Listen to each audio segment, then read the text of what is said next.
Mais ils ont peur de la haine, c'est-à-dire le discours de haine. Vous parlez du discours de haine, vous qui êtes sur le territoire d'un autre pays, en train de massacrer les populations et les tuer, vous osez parler du discours de haine. Donc vous avez peur du discours de haine pendant que vous êtes en train de massacrer des populations d'un autre pays sur son territoire, avec armement et avec tout. Même la MONUSCO a souffert de pertes en vies humaines par le fait du Rwanda. Un pays comme ça est digne de s'asseoir sur la table du Conseil de sécurité et de parler du discours de haine, et on l'écoute même. Que vaut un discours de haine par rapport à des milliers de massacres commis sur le territoire de la République démocratique du Congo?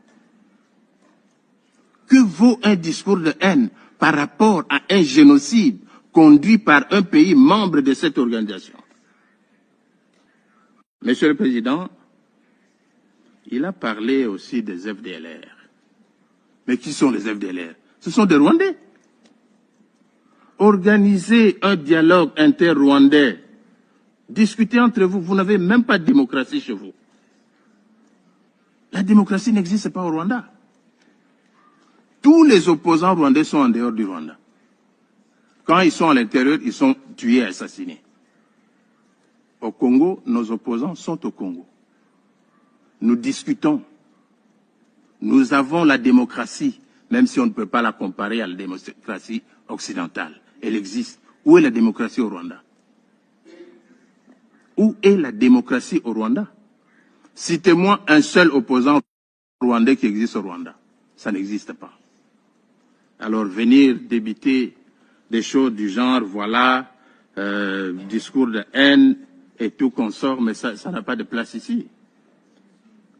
Monsieur le Président, les FDLR, parce qu'on en parle toujours, on a fait pratiquement son cheval de bataille ici. Ce sont des Rwandais, je l'ai dit. Si les Rwandais veulent la paix avec les FDLR, mais pour convoquer un dialogue entre vous, discuter. Qui plus est, ces FDLR sont où? C'est à l'est de la République démocratique du Congo. Et qui occupe l'est de la République démocratique du Congo maintenant? C'est le Rwanda et le M23.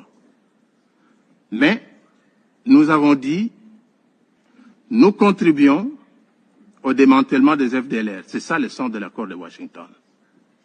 Tout simplement parce que nous voulons la paix. Mais qu'on ne vienne pas nous débiter ici des choses du genre comme si, à la base de toute cette insécurité, c'est les FDLR. C'est faux, archi faux. C'est l'exploitation des minerais du Congo. On ne va pas s'en départir, nous l'avons dit plusieurs fois. Nous considérons que les graves violations des droits de l'homme qui se commettent à l'est de la République démocratique du Congo sont le fait du Rwanda. C'est un pays agresseur. On devait les traiter en tant que tels selon la Charte des Nations Unies.